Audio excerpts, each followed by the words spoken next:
Sarılmamış kolların, hisli kirpikleri ve gözlerin yağmur.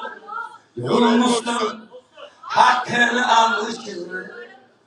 Elfida, bir belalı başımsın.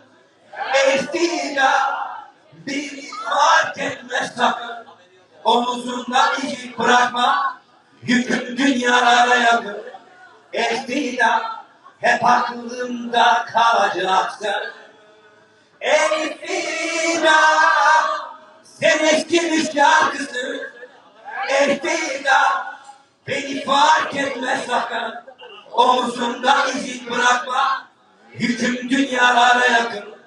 Elfida, hep aklımda kalacaksın. Şımartılmamış aşkın, sessiz diye, kim bilir kaç bin yıldır sarılmamış kolları, hisli kirpikleri ve gözleri yağmurlu. Yorulmuşsun, hakkını almışsın. Elfida, bir belalı başımsın.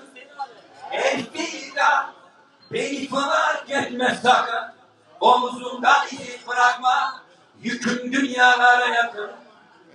Elfida, hep aklımda, yüreğimde, hücrelerimde